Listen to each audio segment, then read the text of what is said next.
Bonjour, voilà, notre 508 GT sur le pont et donc ça c'était un véhicule que j'avais racheté pour faire celle-là, donc pour prendre des pièces pour le mettre, des pièces carrosserie, hein, on va dire, parce que c'est pas les mêmes moteurs. Ça c'est la 2 litres HDI 163 chevaux et ça c'est la 2 litres 2 HDI 204 chevaux.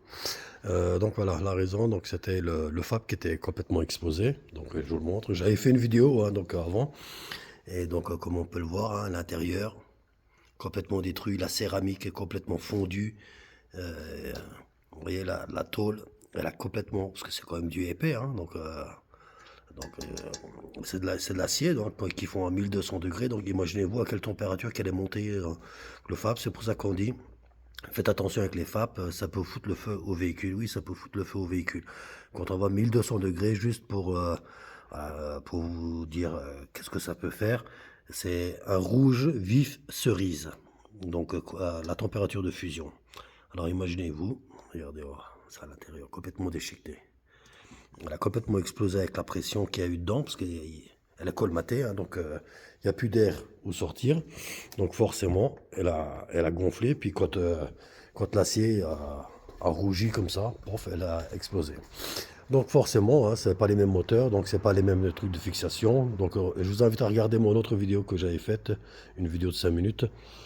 C'était au niveau des empattements, donc qui ne tenait, voilà, qu'il fallait modifier, parce que ça vaut quand même cher un FAP. Donc c'était au niveau de la patte là. Vous voyez, donc voilà, à modifier. Elle vient se poser voilà, sur le cylindre bloc ici. Donc j'ai en même temps profité pour rechanger le flexible ici. Il est en meilleur état celui-là, donc j'ai ressoudé là. Donc j'ai coupé ces deux coupelles, euh, cette coupelle là, à l'endroit de la soudure que j'ai remis dessus. Et j'ai ressoudé au même endroit. Donc là, voilà, donc j'ai ressoudé le truc du capteur. J'ai dû modifier un peu ici parce que c'était pas les mêmes diamètres, étant donné que celui-là donc a une sortie d'échappement et celui-là en a un double. Donc forcément le diamètre du tube n'était pas le même. Donc j'ai fait une augmentation de voilà. J'ai bricolé un peu ici. Voilà, donc et serré au collier là, à ce niveau-là. Voilà. Il m'a l'air en meilleur état. Donc comme dit, regardez-moi mon vidéo. Donc c'était dommage de le jeter. Donc au niveau du FAP, c'est la même longueur. Il n'y a rien qui change. Donc c'était juste au niveau du fixation. On aurait presque dit qu'il était neuf. Pourtant, il y a une date dessus, j'ai vu. Quelque part, c'est bien une 2012. Le FAP là. Donc il a quand même 13 ans. Pour un FAP de 13 ans, il m'avait l'air quasiment neuf, quoi. Donc c'est que le système de régénération devait bien fonctionner là-dedans. Donc en même temps, j'en ai profité pour récupérer. Donc là, il y a un réservoir. Vous voyez, ça c'est le réservoir de sérine. Donc c'est l'additif pour entretenir les FAP qui se mélange au réservoir. Donc à chaque fois que vous faites un plein, voilà, enfin bref, il se situe juste en dessous du véhicule. Donc quand vous démontez la roue arrière côté conducteur, vous allez avoir le bouchon, c'est-à-dire ça, vous voyez, ça là, de ce côté-là. Vous allez l'avoir ici.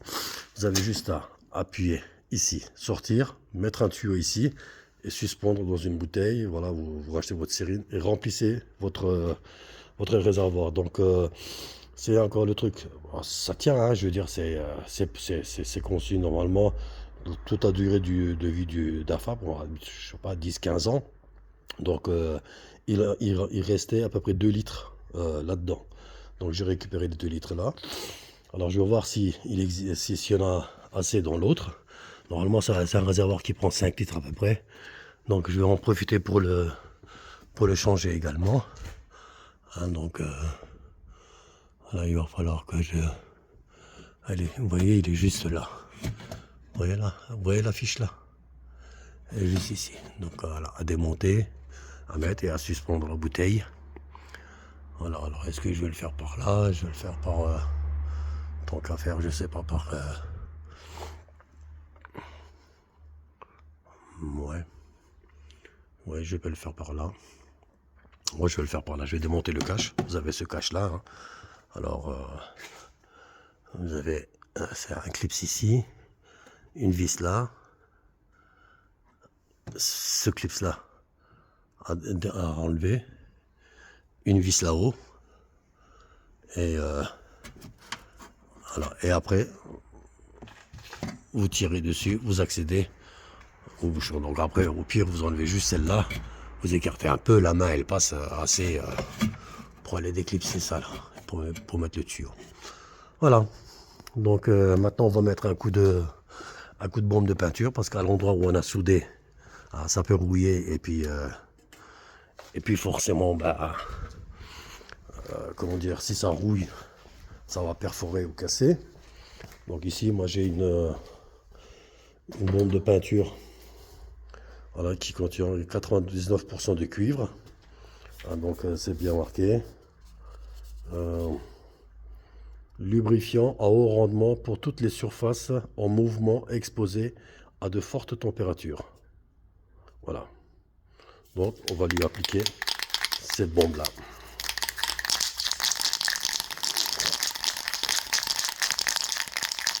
Comme ça évitera que ça roule. Bon, je vous dis à bientôt.